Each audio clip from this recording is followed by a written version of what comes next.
to walk together. Yes. So as I mature emotionally, I can be right, but my goal isn't to be right. My goal is for us to make it. Yes. Right. So every now and again, as a man, I got to learn how to fall on the sword, so to speak. Right? Until we come full circle and we come back, right? Give you the opportunity to say, you know what? I think you were right about X, Y, Z, and my bad. Right. And it's not, at that point in time, I shouldn't go, yeah, girl, yeah, I was right. I'm trying to tell you. Yeah. No, it's one of those situations. Yeah, don't do that. One of those things like, it's all right. What's going on, family? Kevin and Jesse here with you guys, the Elite State of Mind podcast. As always, our goal is to listen, learn, and grow. And today we are joined again by Miss J and Miss Mia. How are you ladies doing today? Well, how are you? Doing Thank well. you. Doing well. Thank you for having me. Oh, yes, man. We are so glad that you both came out today. Just how you doing today, man? I'm great, man. How are you? I'm doing well. I am doing amazing. So, family, what we're going to talk about is we're going to get back into red flags in safe spaces. This was a lost episode a long time ago. Me and Jesse. Oh, yeah. We was Nas, one mic back then. Didn't have any background. Hey. Sound was rough. Oh, it was hot. Yeah. But so, Air. Yeah. Oh yeah, no, it was rough. Yes. It was a rough. That was a rough shoot, but we got through. No we AC. Oh, joking. Man, it was bad. We should have just went home. Yeah, but we went through. Toughed it out, huh? So getting started. What I really want to do from both of you ladies is let you guys start and just kind of define what red flags and safe spaces are to you. So Miss Mia, we'll start with you. What are some red flags just to you? I guess for me, how I would define a red flag is when your intuition is telling you like, hey, this happened and that doesn't feel right. Like that first gut instinct, like, this doesn't feel right. Okay. But not necessarily always correct because it's just a feeling, but just, something that triggered, like, I guess a trigger, like, hey, that might not be okay for me. Sure. Okay. Miss J, what is a red flag to you? I guess I could say when you switch stuff up. Because I base things off of consistency. So when you're doing something that you've always done and then you're switching it up, it's raising a red flag because now I'm tuning in to why this behavior changed or why did something you do change or why did something you say change? What's going on? Right. So that raises my awareness, and that's my red flag.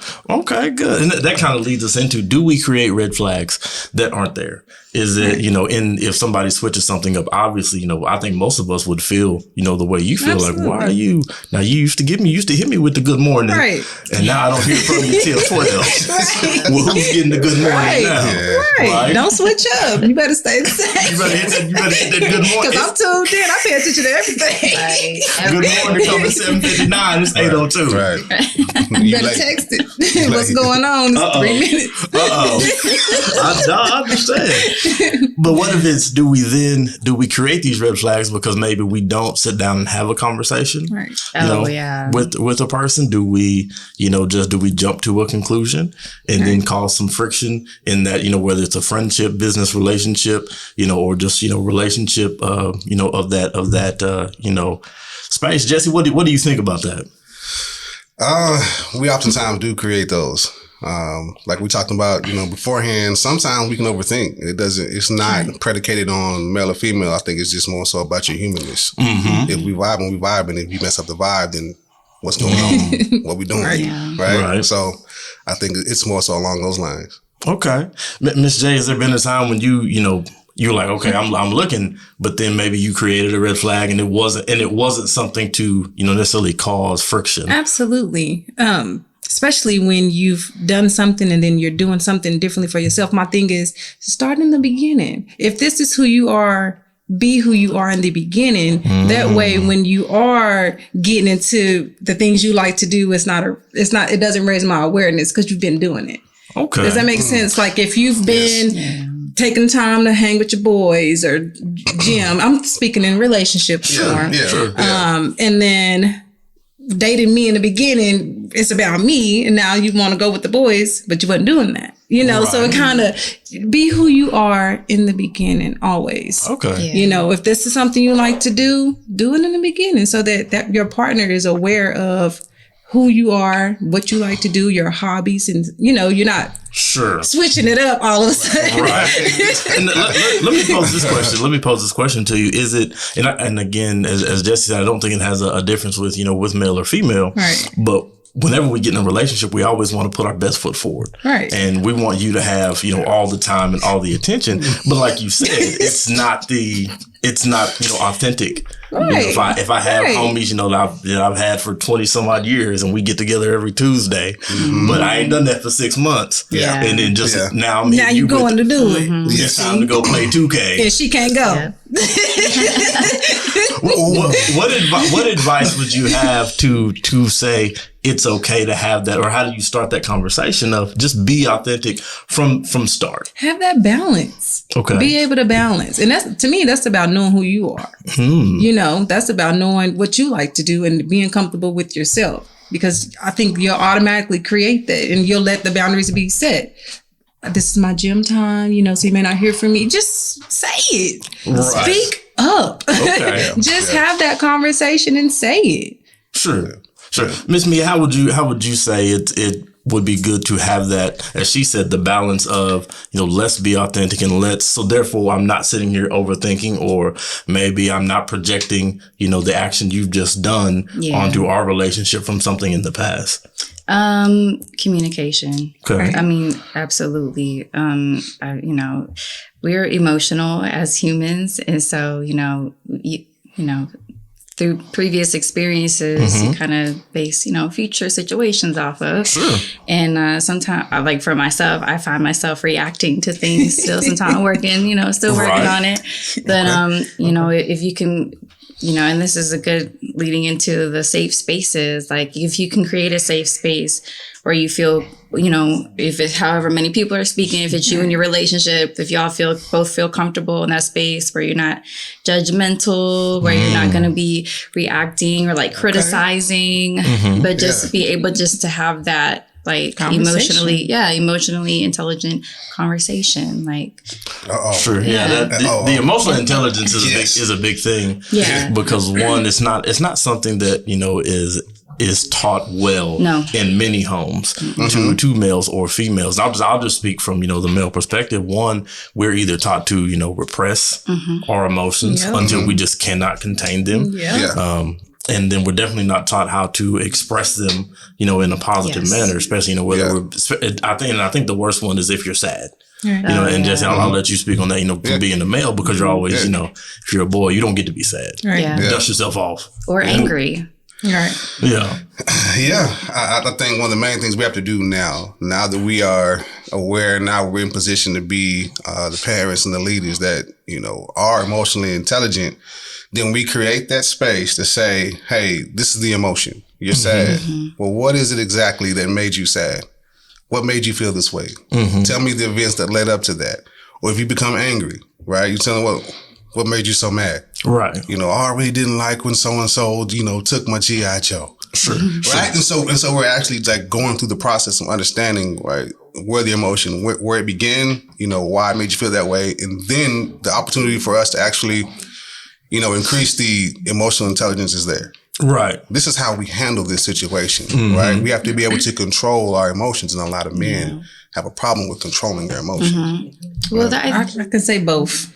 Both parties. I actually am experiencing that currently. I have to channel that energy, to even reflect on my response, because I am very impulsive. The moment I'm feeling uneasy or something is bothering me, I am responding. And instead of asking myself, well, why? Why is that upsetting you? Or why is that getting to you? Or why did that make you mad? Or why'd you cuss them out? Because sometimes that reaction has already happened. Right. And then after the aftermath, I'm trying to ask myself, like, well, as soon as it happens, right after. Oh my gosh. And I should have stopped beforehand. And sometimes those thoughts just don't come to mind. So it's a learning experience. I can say, trying to tune in Right. Tune in and talk to yourself.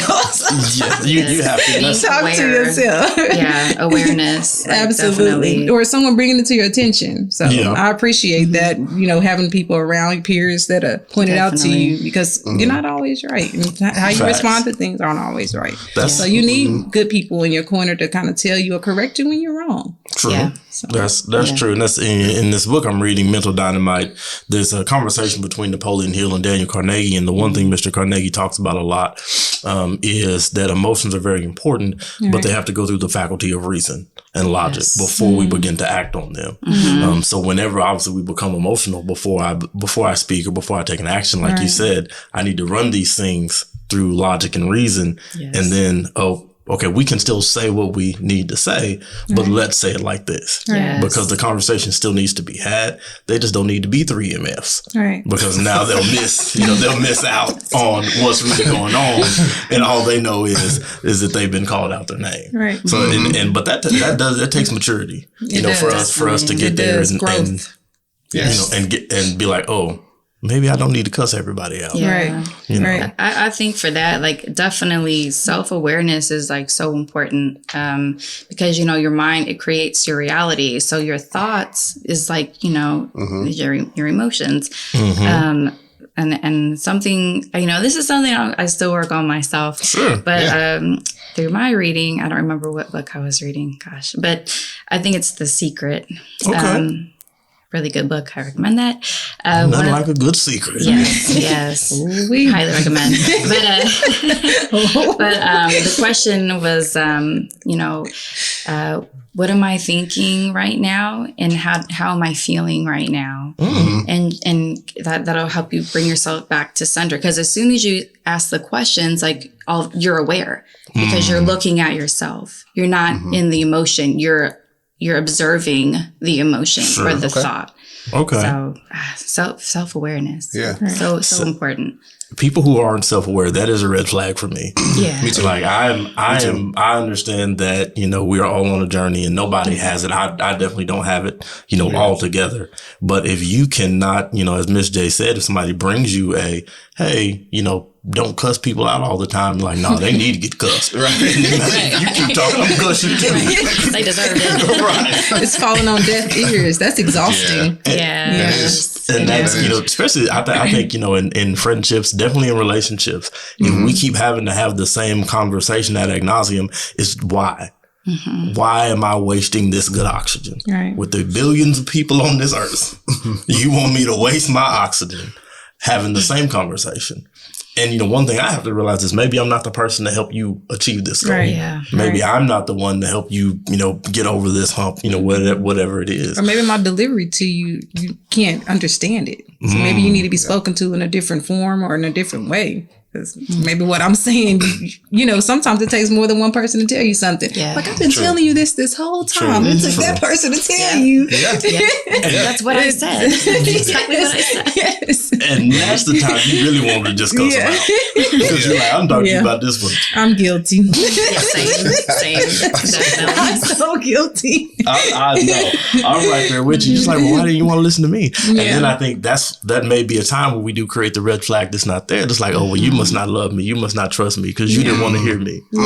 You didn't want to, take my advice on it. So you must love Johnny more than me because you listen to Johnny. And that's not necessarily the case. Right. I just needed to hear it again, maybe, or in a different way. Sure. Yeah. Sure. Just how do you feel, especially as men, because we have that pride and we have that we want to be fixers, that if, in dealing in relationships, we're having these conversations, especially then if it's another coworker or maybe it was an uncle or something that then says, to your significant other, oh, you should probably try XYZ. And that's the exact same thing. How do you not just blow up? Yeah. Okay. What keeps you from blowing up is making sure that you're still, again, like Ms. Mia said, you're working on self-awareness, that you're understanding that there's some work I need to do. So in terms of relating to another human being, I have to make sure that I understand your language, right? And I improve mine. So if we're actually going to communicate, then all right, the issue that we have, right, with what we call foreigners, is that somebody speaking English, somebody else might be speaking, Seminole or Creek, something like that. I just said door. Yeah, that's what I said too. Right. But you're not really on the same vibration because the language is not linking up. So what is said isn't what's heard. And so we have a problem there many times because, right, somebody else will come in and say it, and you sitting here like, just the other day we had this conversation sitting on the couch, and I just said these same exact words. But oftentimes it isn't, it's not the words you say, it's the music you play. Right. That comes along with those. Sure. Right. So the tonality makes a difference, right? Yes. I might be coming in, I might be hot because I done told you this like 6 times already. Right. Like you still not hearing me. But somebody, like you said, the coworker comes in, they're coming from a place again of love, from understanding, and as soon as they say it boom, it clicks. Right. And so you sitting over here like what? But if you actually take a step back and see like, oh man, my language was lacking. Sure. So because that lacks, so does the understanding. Right. Right. Yes. And so we're really not on that same page. So true. And I think it all has to do with how we view, if somebody does give that advice, you should view it as an asset. It is. And not as an attack on, whatever you guys have going on. Absolutely. Now, I will admit you got to watch. You gotta be careful. You say, I get defensive. Yeah, sure. I get not combative, but I can, and I put a guard up, and now I'm not receiving anything because I done blocked whatever else you have to say to me afterwards because I'm already having to defend myself. I'm feeling like I'm being attacked. In a way. Let me ask you that, Ms. J. Because obviously, in relationships, everybody, you're always, told growing up, oh, don't go to bed mad, don't yell at such and such, but once you really get into it, right. And you have these past relationships, these past triggers or traumas, right. And then those are kind of red flags to you, and then you may become defensive or combative. How do you have the conversation with your significant other of these are the things that will cause me to like we're gonna go to DEFCON 1 right. As soon as I hear this phrase or your tone goes from this decibel up here. Yeah. How do you have that to make things productive? Right. I believe in talking about the past, not necessarily dwelling in it or saying you haven't moved from it, but I believe having a conversation about your childhood or things that you may have experienced because those things people I don't feel realize come with you as an adult. True. It's a part of your healing and your learning and their lessons. I feel that it helps make you who you are. Yes. It brings a different type of strength. So I feel that your partner needs to know some of those past experiences to understand why you have certain triggers or why certain things affect you in that way. So I feel like talking about it with your partner, telling them what you've gone through. Yes. Right. No, being vulnerable. I agree. Like talk about that for a minute. That vulnerability. Oh, man, that goes back to the safe space. Just that's a big word. You have to open yourself up, like be vulnerable and speak how you're really feeling or how you feel about this and what you think about that. Like just being open to those conversations. Like you have to put yourself out there, but you have to also like have that trust and that being comfortable with just to be open, to know that you're going to receive the information I'm telling you, and not in a critical and don't speak in a critical way. Okay. And this is something I have to tell myself, like with my kids, like because when I grew up, we're taught to like, hey, suck it up. You're not angry. You can go sit down somewhere. Yeah. Right. You're not sad. Suck it up. Right. I'll give you something to cry about. That was the go-to. That was real. Like I already have something to cry about. Yeah. I'm not even crying about it. I don't need something else. I need another reason. Yeah. Man. That made no sense. Yeah. And for me, like in my past, and I try to fight through this now. Like I would shut down, just completely. Yes. Like I just like no, just shut all the way down. Can't and talk not to you. Be open at all. Right. Yeah, exactly. Just shut it out. And see, and that carries through relationships. It does. Absolutely. So I feel like you need to be able to receive what I'm telling you and stop. Don't drill me on moving on. or letting it go, or, you know, maybe help me channel in on that emotion and why I'm feeling that way about this trigger point. Yes. Okay.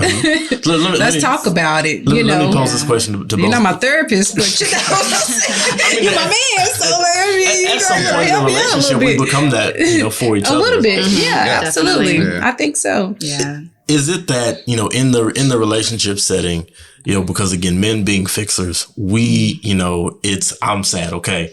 Why are you sad? And this is how we fix it. Right. But for you, you may not be ready to move on That's to how to fix it. That's a gray area. Well, not so black and white. There's a little gray area there. Okay. You know, help the fellas out, ladies, real quick, of how we can, you know, still achieve our goal of wanting you not to be sad anymore. Right. Because I'll say this, when you are sad or upset or hurt, you know, we then, if it can't be fixed, we go into a state of helplessness because we feel like we're supposed to be able to, you know, be Superman, as Jesse's talked about before, to, you know, fix any issue you have. Yes. But when it's not, we're just like, how do we, and it's, I think a lot of and then we don't even have the answer. Well, when you ask us, we're like, I don't know, just fix it. No, I have some input on that. Sure. And it goes back again, like, you know, just me doing my reading and trying to work on being a better mom. I feel like it applies to all relationships. And one thing I picked up on was that all feelings should be accepted, but actions must be limited.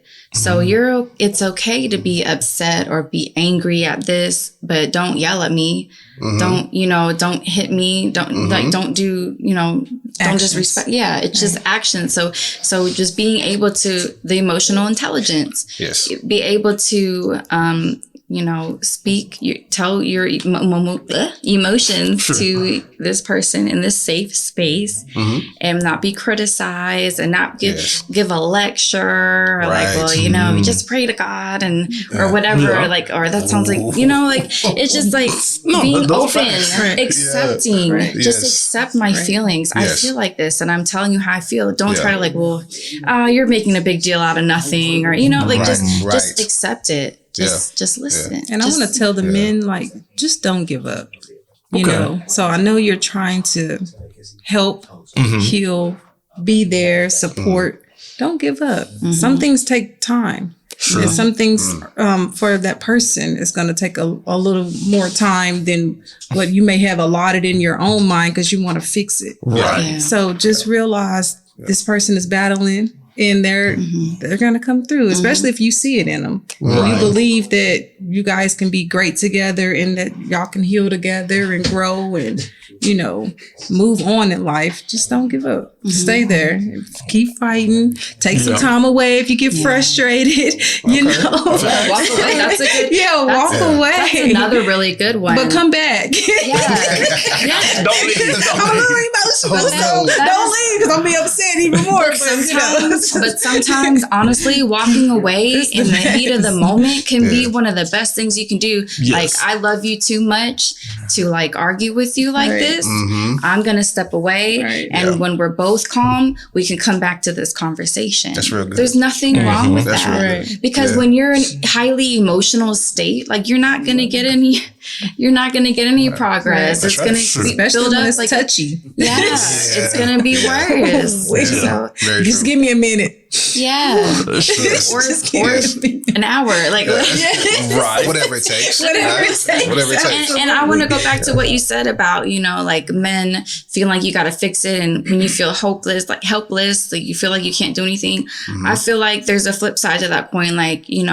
Not just women, but since you're saying men want to do this, we have to take accountability as well for our own, state of our own emotional state and our own mindset.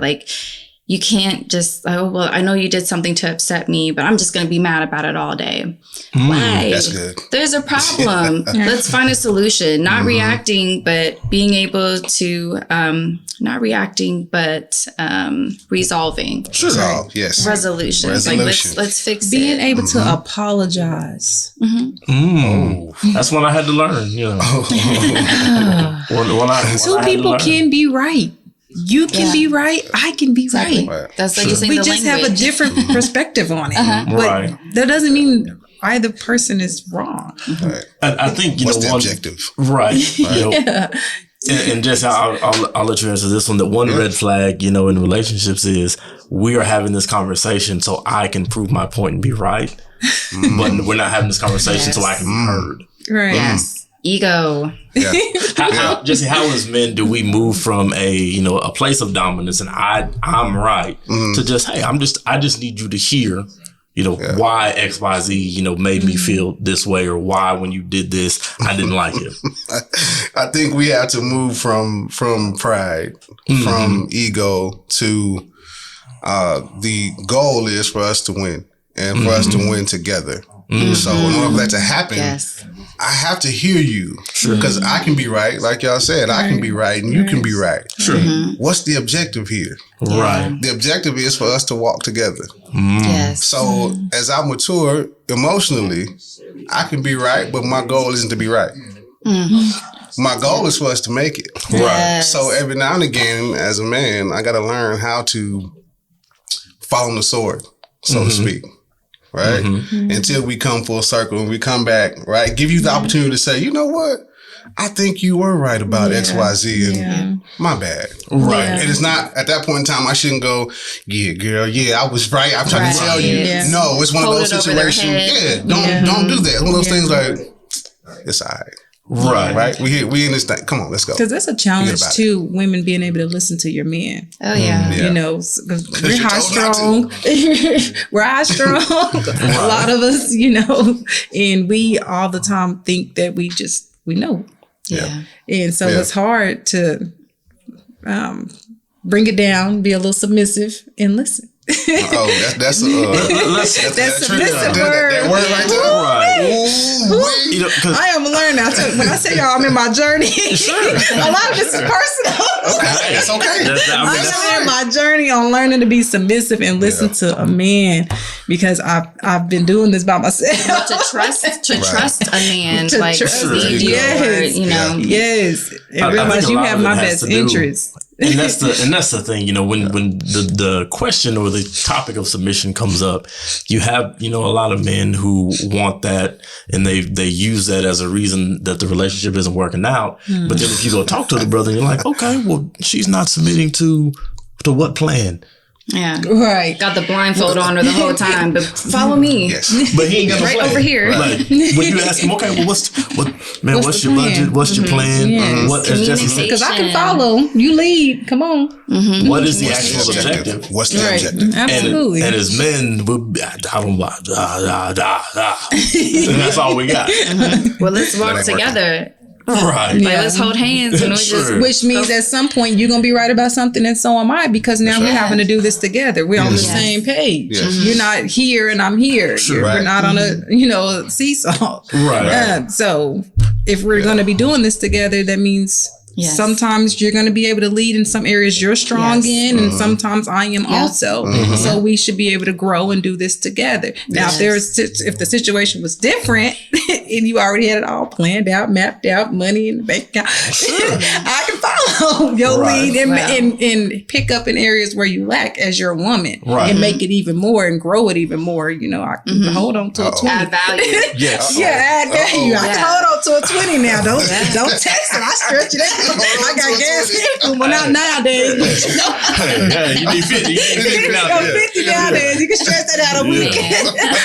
Maybe if gas is in your tank. Right. That's a sensitive subject too. And as men, we have to learn transparency. We have to learn.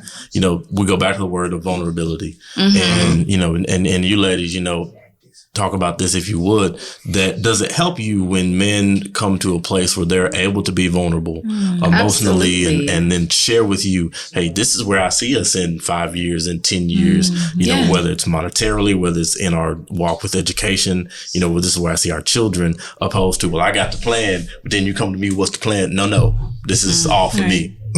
Oh, no, you can't do that. Go away. You can't do that. No. You can't know any of this. No. Right? No. That's what's going to happen. Oh, that is a disaster plan. Okay. Yeah, because you don't know where you're going. You just, and it's not balanced. It's not balanced. So one person is going to feel, well, you're both going to feel some type of way because you're going to feel each other's energy. But yeah, you can't lead someone blind and just expect me to follow you. Like, oh, I got this. But men, you know, like you said, they want to be the helper. They want to be the hero. Like, oh, I got it. Like, it'll be like, don't worry about it. I got this. I'm like, well, let me know what's going on. Like, what are we doing? Let's keep going. If you're struggling or you need help with something, that's what I'm here for. And so it's a lot of times I get women having a conversation with each other about men and them not being able to open up too and say when they have fallen short or when they don't have money for something or when they're struggling, you know, with things. We want to know. We're your backbone too. And we dump on you, but it's okay to share. Exactly. You know, be open. Yes, be open with your partner and realize that we're entrusting you with information about us. You know, so we can be comfortable with you, but share it with me too. I want to know. I'm not going to look at you as weak or you ain't a man or a little boy. You know, some women. So some women do. I said Sure. And maybe in having that conversation with other women, because you know, society as a whole, it teaches you know bad things on both sides. Right. But if you would speak to you know how can women be able to you know if a man can't take you on an expensive date. You know, if he can't, you know, pay for your nails to get done, but he wants to, but he's not there yet.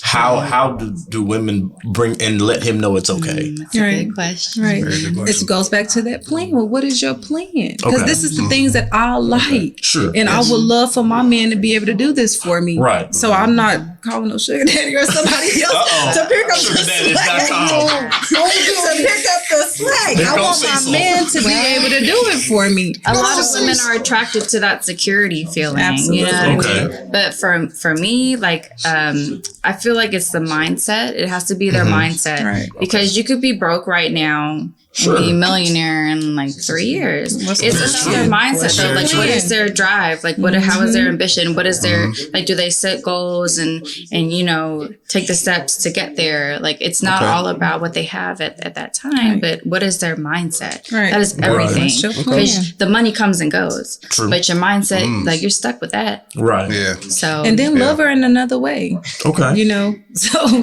you may not be able to right now, but love her in another way. That way she knows you still care. Sure. There, you may not be able to do all this because some women, that's not a necessity. Okay. If I can't get my nails done right now, which I know a lot of women lately, that is the thing. Right. It's kind of their time away to self-care. Yeah, it is. Yeah. It's a big deal for a lot of women. But if he's not able to provide or be able to do that at that time, try not to let it be a necessity or deal breaker. Okay. Yeah. Okay. And I'll say that to women. Try not to let that be a deal breaker because you didn't get your nails done or your hair did because of funds or circumstance. Right. Move past that and see the good in them. Something else. It has to be something else in this relationship, you know, or this whatever you have going. In your situation. That has brought you all together, and you know where y'all have been able to do that. There has to be some form of reciprocity. Thank you. Yes. Right. Yes. I agree. And let me say this, you know, to both men and women, you know, women, when a man brings you a plan, there needs to be some work being done. Like, don't let me just come with these 10 steps to success. Absolutely. But I never move past step one. Oh, yeah. Right. I'm never giving any action because there are a lot of charlatans out there. That will recognize, you know, you as and the value that you can bring to them. But then they will not, you know, put in any work, whether it's, okay, I'm taking one class at a time to get my degree, or I'm enrolled, or I'm going to this conference, or I'm going, you know, I've got this license. I'm there, you know. Steps. 20 minutes of working towards your goal is more valuable than an hour of doing nothing. Right. You know, like it all adds up. That's fire right there. Talking for yourself. I wish I remember where I got these quotes from, y'all, because I want to give credit. But it's true. We'll give credit to you today. You could plan all you want. I find myself doing that. Like I'll plan things and write things down and make lists for things, but without action, it doesn't mean anything. Yes. Right. And that's the big thing. Jesse, how do we, you know, as men, so we don't present that, you know, red flag in a relationship where we're, you know, just a bunch of hot air and talk?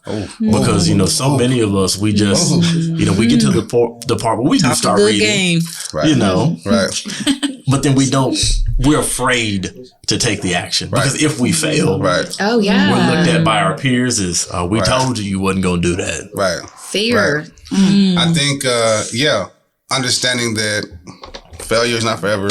So we get over that particular fear. And the only way you really get over fear is by taking action. Sure. Right.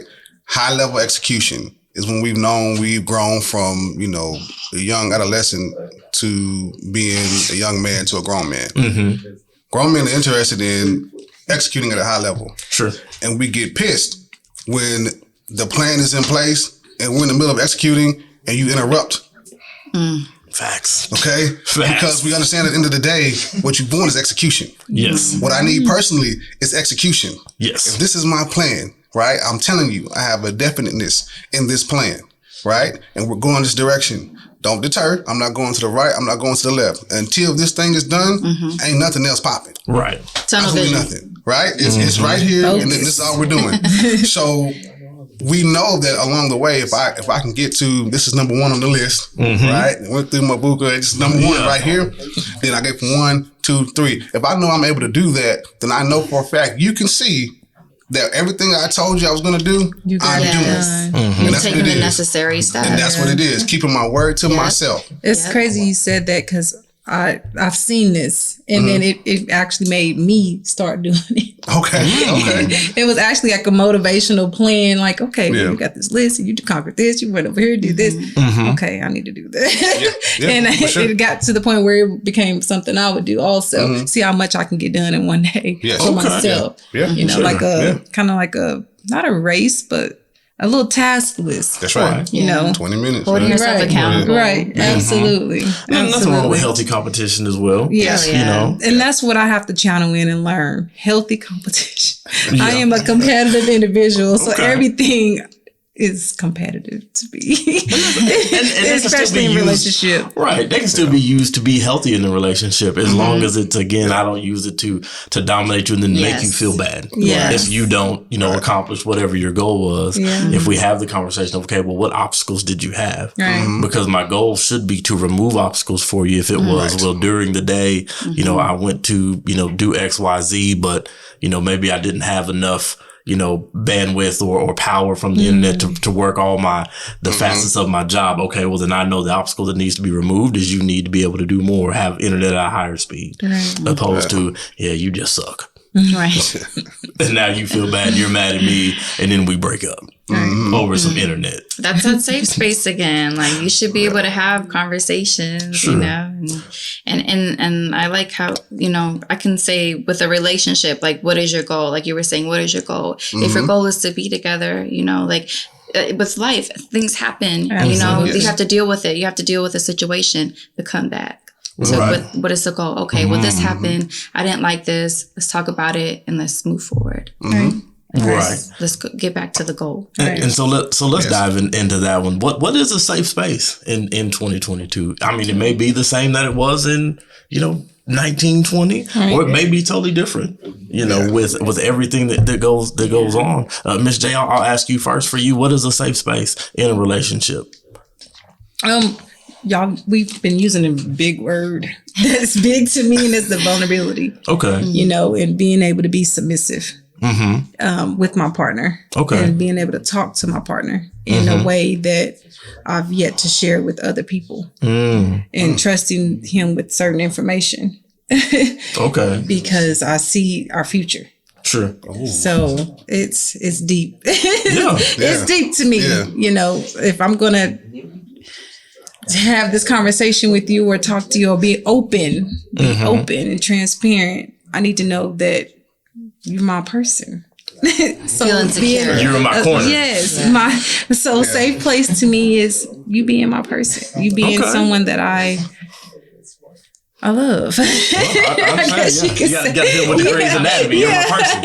Absolutely. Well, absolutely. Miss Mia, for you, what is a safe space inside the relationship setting?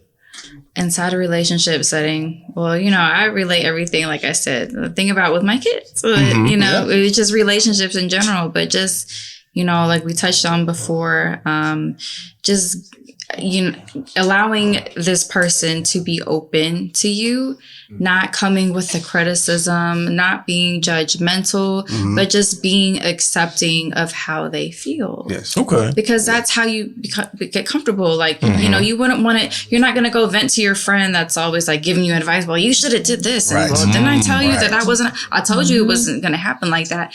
Like you're going to go to the person who just like, wow, that must be really hard for you to like, deal with right now. I'm sorry that you're going through that. You're going to go to the person that just lets you like vent. Yes. You don't always want that advice. You don't want to lecture. Nope. Like, okay, I know what I should have done, but here we are. So this is how I feel. Yes. Yeah. So you got to be able to just let people, be open to you without just putting them down or making them feel worse.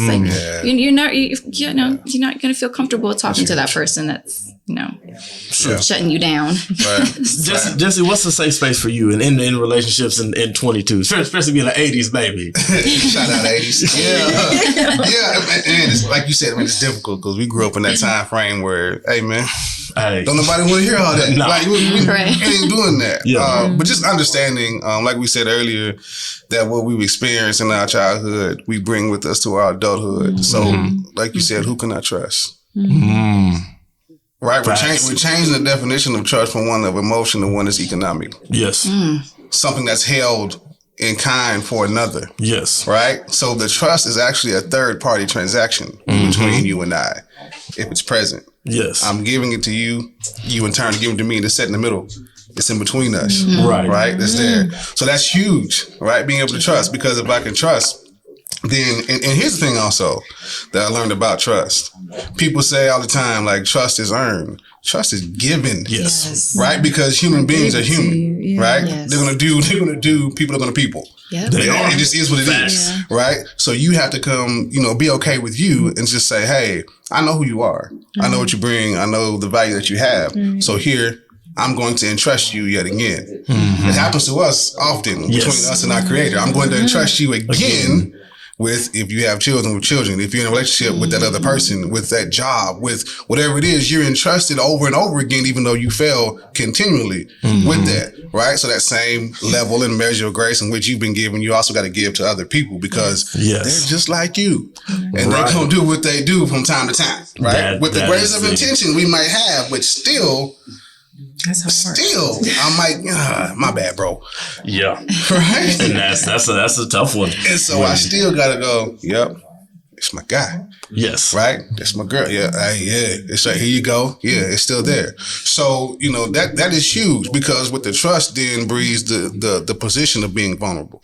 Okay. Are you in position to be so? Well, if I put this in the middle, then yes, I am. So I can tell you, listen, man, they talked to me kind of crazy back in the day, man. And so as I'm growing, as I'm going, I'm trying to figure out, like, how does it make me a little aloof at times when I get mad? Right. Yeah. It does. Right. So if I know this, I gotta share. Like you said, I got to share this so you know. Like, listen, man, there are certain words that if you say it to me, I'm gonna flash on you, like immediately. Yeah. I have to share that, because you don't know. You're not right. You weren't there. You weren't there. You weren't there. You can't read my mind. I can't expect you to. You're not Avant. Thank you. Right? Okay. Yeah. So that's it. That's it. You know what? There's something I wanted to touch on too, with the safe spaces, being present. You're saying, like, being from the 80s, all right? I'm 90s over here. But, we didn't have all this technology. Like, everyone has a phone in their hands now. We got TVs, we got laptops, tablets. But everyone, I feel like, is just sucked into their phone. Like, for sure. Be present when you're having, like, when someone's trying to open up to you, be present, be in that moment with them. Yeah. Put the phone down, turn the TV off, like, be present, be in that moment. So you can really observe, because you can tell somebody, right. Yeah. No, be present. And then I'm going to open up to you again. That's right. I'm not going to feel comfortable enough to do so. Yeah. If I see you not being present, if I'm trying to talk to you, or we're trying to spend, our quality time, and you're just off in your own world, not engaged in it, This is pointless. Yeah. Why am I even Wasting about my to time. shut down? Pretty much. And then you get mad at me because, you haven't spent any time with me. You didn't value the time that I gave you the other day. Yeah. And now you're mad you're not getting any more. Right. And it's certain moments that pull that energy out of a person. You know, certain things happen that triggers that thought and you want to share it. And if you're not tuning in or paying attention or you caught up in doing whatever you're doing, it's kind of hard. Those are facts. Family, what I want to leave you guys with is this, something Jesse said, a while ago, as the Apostle Paul wrote, that I become all things to all men in hopes that I might save some. In our relationships, you can't be the same person in every relationships. You do need to be your authentic self. But just because you did these things in your last relationship, marriage, or whatever, that's not always going to translate into success in the next one. If one person is nonverbal, you have to learn to be nonverbal. If one person is a writer, then you got to learn to be a writer. If somebody needs a listener, learn to be a listener. And I think if we, open ourselves up to becoming what that person needs us to be, we'll have, much better success in friendships, relationships, and parenting, and in business. We sure appreciate you guys for tuning in with us today. Make sure you guys like, follow, and subscribe to our Apple Podcast and Spotify. As always, our goal is to listen, learn, and grow. We'll talk to you guys later.